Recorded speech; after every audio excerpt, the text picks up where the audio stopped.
श्री शिवाय नमस्तुभ्यम। हर हर महादेव। दोस्तों, आप सभी लोग जानते हैं कि 8 सितंबर 2025 यानी सोमवार को पड़ रही है श्राद्ध महीने की प्रतिपदा तिथि। और दोस्तों, ये वो तिथि है जो पितृपक्ष महीने में पड़ने वाली सबसे बड़ी तिथि है, क्योंकि यह सोमवार के दिन पड़ रही है और इसका बहुत ही बड़ा और विशेष महत्व होता है।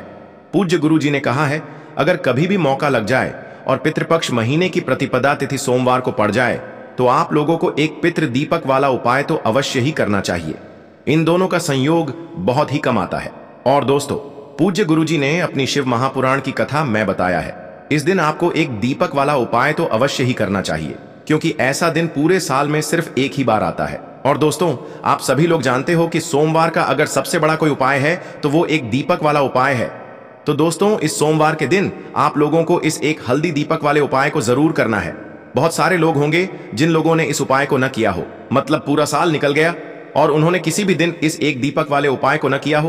पर दोस्तों, आपके पास एक आखिरी मौका बचा हुआ है, जो कि 8 सितंबर के दिन है। तो इस दिन आप लोगों को इस वाले उपाय को जरूर कर लेना है। भले ही आपने पूरे साल भर इस उपाय को न किया हो, पर अगर आपने इस पितृपक्ष महीने के सोमवार के दिन अगर इस वाले उपाय को कर लिया तो आपको इस उपाय को करने का वो फल मिलेगा जिसकी आपने कभी कल्पना भी नहीं करी होगी। इसीलिए आप लोग इस वाले उपाय को एक बार जरूर कर लेना, ताकि आप लोगों के हाथ से यह मौका ना जा सके और आपको इस उपाय को करने का फल मिल सके। दोस्तों, यह उपाय पंडित जी ने अपनी अभी की ही शिव महापुराण की कथा में बताया है। जी, इस उपाय को आज हम आपको बहुत अच्छे से समझाने वाले हैं। इस वीडियो को देखने के बाद इस उपाय को समझने के लिए आपको कोई और वीडियो को देखने की जरूरत नहीं पड़ेगी। तो चलिए दोस्तों, उपाय को शुरू करते हैं। देखिए, ये इस श्राद्ध महीने के सोमवार के दिन यह इतना खास होता है, इतना महत्वपूर्ण होता है। देखा गया है कभी कभी बड़े बड़े पूजा पाठ अनुष्ठान से जो मनोकामना पूर्ण नहीं होते, वो इस श्राद्ध महीने के प्रतिपदा के दिन एक छोटे से उपाय करने से ही आपकी मनोकामना पूर्ण हो जाती है। और बहुत सारे लोगों ने इस उपाय को किया भी है और उनको इस उपाय को करने का फल भी जरूर मिला है। अगर आप लोग भी इस उपाय को सोमवार प्रतिपदा के दिन करना चाहते हैं तो आप इस उपाय को पहले अच्छे से समझ लेना, सुन लेना, उसके बाद करना। आपको इस उपाय का फल जरूर मिलेगा। और इस उपाय को कर लेने से आपके घर में चाहे किसी भी प्रकार की दुख और समस्या क्यों ना चल रही हो, आपको उसका कारण भी नहीं पता है कि भाई यह समस्या किस कारण से चल रही है। उसका कुछ भी कारण हो सकता है, जैसे पितृदोष हो सकता है या किसी भी तरह का मंगल दोष भी हो सकता है। तो इस दिन आप लोगों को ये वाला उपाय कर लेना है। ये एक ऐसा उपाय है जिस उपाय को अगर किसी विशेष दिन पर किया जाए तो भाई उस विशेष दिन का जो है वह तो हमें मिलता ही मिलता है, पर हमने उस दिन पर इस उपाय को किया है तो हमें उससे भी बड़ा फल मिलता है और फल बहुत जल्दी मिलता है, क्योंकि आप इस उपाय को बहुत ही बड़े और विशेष दिन पर कर रहे हो। तो चलिए अब उपाय के बारे में बात करते हैं, लेकिन उससे पहले आप लोगों को यह जानना आवश्यक है कि आखिर यह उपाय किस समय करना है, किसको करना है और कैसे करना है। तो चलिए हम आगे आपको वीडियो में एक एक करके बता देते हैं। लेकिन उससे पहले अगर आप लोग हमारे चैनल पर नए हैं तो हमारे चैनल को सब्सक्राइब कर लेना और इस वीडियो को लाइक करके कमेंट बॉक्स में श्री शिवाय नमस्तुभ्यम ओम नमः शिवाय जरूर टाइप कर देना। और अपने फायदे के लिए, गरीबी दूर करने के लिए इस वीडियो को पूरा देख कर जाना, तभी आपको लाभ की प्राप्ति होगी। यदि आज आपने वीडियो को बीच बीच में से देखा, काट काट कर देखा, तो आपको जीवन में कभी सफलता हासिल भी नहीं होगी। तो दोस्तों, इस एक दीपक वाले उपाय को हमें इस सोमवार के दिन कैसे करना है, किसको करना है, किस समय करना है और कहां पर करना है, ये सारे सवालों के जवाब आपको इस वीडियो में मिल जाएंगे। और जो ये वीडियो देखेगा भाई, उसको एक दीपक और हल्दी वाला उपाय जरूर करना चाहिए, क्योंकि इस दिन दीपक का भी बहुत ही बड़ा और विशेष महत्व होता है। और जब बात आ जाए एक दीपक और हल्दी की, तो ये सोने पे सुहागा वाली बात हो जाती है और ये एक बहुत ही बड़ा उपाय हो जाता है इस सोमवार प्रतिपदा तिथि का। अब हम समझते हैं इस वाले उपाय को हमें करना किस समय है। तो देखिए, इस उपाय को करने का जो समय है वह सुबह का समय है और शाम का समय भी है। अब देखिए, यहाँ पर हम मुख्य रूप से सुबह का समय नहीं बोलेंगे, क्योंकि 8 सितंबर सोमवार प्रतिपदा का दिन है और इस दिन प्रदोष काल के समय का बहुत महत्व होता है। बाकी अगर सुबह के समय भी करेंगे तो भी अच्छा होगा, उसमें कोई भी दिक्कत वाली बात नहीं है। तो चलिए जानते हैं इस विशेष उपाय के बारे में।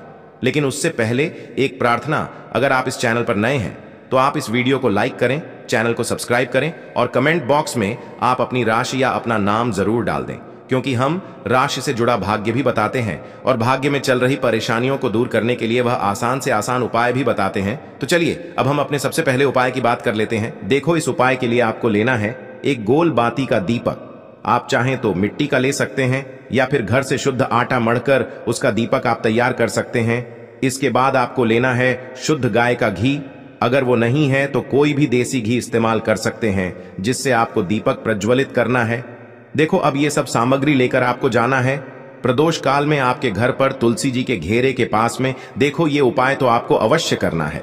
देखो, वहां पहुंचकर सबसे पहले वो दीपक आपको प्रज्वलित कर देना है और ओम नमो भगवते वासुदेवाय नमः का 11 बार जाप करना है। उसके बाद आपको अपने सीधे हाथ में थोड़ी हल्दी लेकर उस दीपक में अपना नाम और गोत्र बोलते हुए डाल देना है। उसके बाद माता लक्ष्मी से आपको प्रार्थना करना है कि हे महालक्ष्मी, हमारी सभी दुख तकलीफों को दूर करो। हे महादेव, हमारे सब दुख कष्टों को खत्म करो। इस भावना से आपको ये उपाय करना है। चलिए अब बात कर लेते हैं दूसरे उपाय। देखिए, हम सभी के घरों में माता तुलसी का पौधा अवश्य ही होता है। तो देखिए, हमें तुलसी जी के पौधे से सबसे पहले तो 3 पत्ते तोड़ने हैं।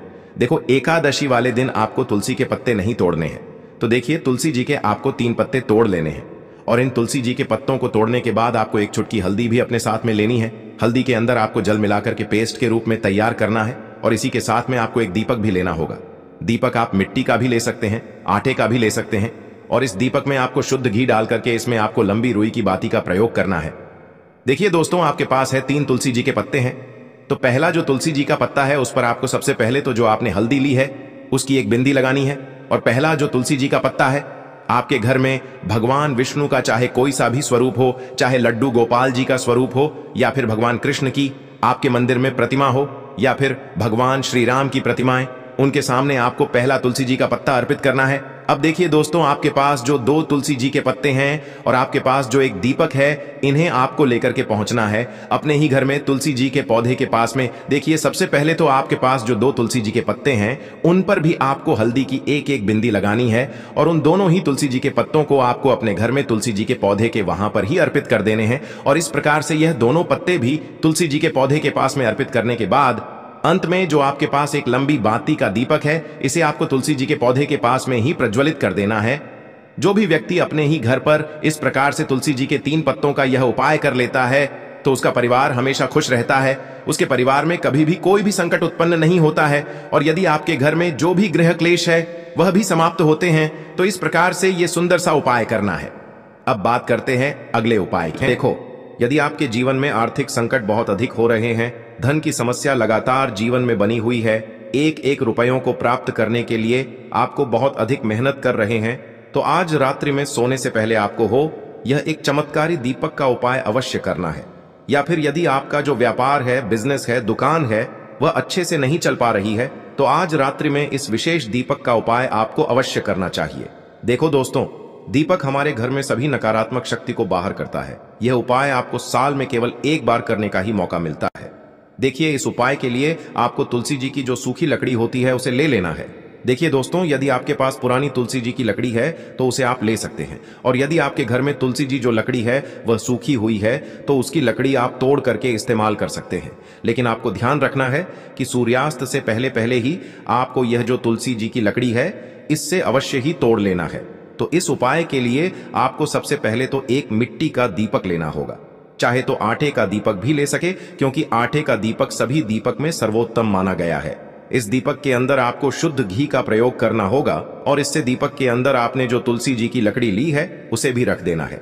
लेकिन ये जो तुलसी जी की लकड़ी है इसमें आपको चारों तरफ अच्छे से घी लगा लेना है। देखिए, गुरुजी ने बताया है कि जो तुलसी जी की लकड़ी है, यदि आप उपाय करते हैं और बहुत ही शीघ्रता से जल जाती है तो इसके लिए आपको एक कार्य करना है। आपको थोड़ी सी रुई ले लेनी है और उस रुई को आपने जो तुलसी जी की लकड़ी ली है उस पर अच्छे से चारों तरफ लपेट देनी है। तुलसी जी की लकड़ी के ऊपर रुई लपेटने के बाद इसे आपको पूरा घी के अंदर डुबो लेना है। अब इसे आपको बाती के रूप में प्रयोग करना है। अब दोस्तों, इस दीपक को आपको प्रज्वलित कहाँ करना है? तो इस दीपक को आपको या तो भगवान विष्णु के सामने प्रज्वलित करना होगा या फिर आपको भगवान श्री राम के सामने प्रज्वलित करना होगा या फिर भगवान कृष्ण के सामने, यानी कि भगवान विष्णु के जो भी अवतार हैं उनके सामने आप ये दीपक प्रज्वलित कर सकते हैं। या फिर आप इस दीपक को माता तुलसी जी के सामने भी प्रज्वलित कर सकते हैं। पूज्य गुरु जी ने बताया है कि जो भी व्यक्ति इस प्रकार से तुलसी जी की डंडी से यह दीपदान कर देता है उसके जीवन में कभी भी धन की समस्या नहीं होती है। इसीलिए आपको यह पूरे साल में केवल एक बार ही मौका मिलता है। इस उपाय को करके देखना, आपकी सभी इच्छाएं जरूर पूर्ण होंगी। यह जो उपाय है रात्रि में सोने से पहले करना है। यह उपाय की दोस्तों, आप सभी जानते हैं कि सोमवार का दिन समर्पित होता है भगवान महादेव को, यानी कि भगवान पार्वती को सोमवार का दिन समर्पित होता है। और जब भी हम शिवलिंग के ऊपर कोई भी उपाय करते हैं तो इससे हमें एक साथ भगवान महादेव की और पार्वती की कृपा प्राप्त हो जाती है। देखिए दोस्तों, गुरुदेव ने बताया है कि सोमवार के दिन किया जाने वाला यह सबसे खास और सर्वश्रेष्ठ उपाय है। 7 चने की दाल लेनी है। देखिए, आप 7 चने की दाल भी ले सकते हैं या फिर 11 भी ले सकते हैं, 21 या फिर 108 चने की दाल भी ले सकते हैं। यदि आप 21 चने की दाल लेते हैं तो यह आपके उपाय के लिए अत्यधिक सर्वोत्तम होता है। तो इस प्रकार से आप कम से कम 7 चने की दाल ले सकते हैं और अधिक से अधिक आप 108 चने की दाल ले सकते हैं। अब देखिए, इसी के साथ में आपको मात्र 1 लोटा शुद्ध जल लेना होगा, तांबे के पात्र के अंदर अपने ही घर से, और साथ ही में आपको मात्र 1 से 2 गू के टुकड़े भी लेने हैं। देखिए, सोमवार का दिन भगवान महादेव को समर्पित होता है। आपको यह जो सारी सामग्रियां हैं इन्हें लेकर के पहुंच जाना है। भगवान शिव के मंदिर में इस उपाय को आप सुबह से लेकर के शाम तक किसी भी समय में कर सकते हैं, लेकिन यदि आप शाम के समय इस उपाय को करते हैं तो यह उपाय आपके लिए और अधिक सर्वोत्तम होता है। तो यदि आपको प्रदोष काल के समय में समय मिल जाता है तो फिर आप प्रदोष काल में भी कर सकते हैं, या फिर आप पूरे ही दिन में किसी भी समय इस उपाय को कर सकते हैं। देखिए, शिव मंदिर पहुंचने के बाद सबसे पहले तो आपको दक्षिण दिशा में बैठ जाना है। उत्तर दिशा की तरफ आपको अपना मुख कर लेना है। लेकिन यदि शिवालय में भीड़ है, शिव मंदिर में भीड़ है, तो फिर आप किसी भी दिशा में बैठकर इस उपाय को कर सकते हैं। तो देखिए, सबसे पहले आपके पास जो गुड़ के टुकड़े हैं, जो आप गुड़ के टुकड़े लेकर के आए थे, उन्हें आपको शिवलिंग के सामने ही जो आपके पास 1 लोटा जल है उस पात्र में आपको ये गुड़ के टुकड़े डाल देना है। इसी के साथ में आप जो चने की दाल लेकर के आए थे, चाहे आप 7 चने की दाल लेकर के आए हैं, 11, 21 जितने भी आप चने की दाल लेकर के आए हैं, इस चने की दाल के ऊपर आपको जो आपके पास गुड़ वाला जल आपने तैयार किया है, इसमें से थोड़ा सा जल आपको इस चने की दाल पर डाल लेना है। अब देखिए, आपके पास जो गुड़ वाला जल है, इसमें से सबसे पहले थोड़ा सा जल आपको श्री गणेश जी वाले स्थान पर समर्पित कर देना है।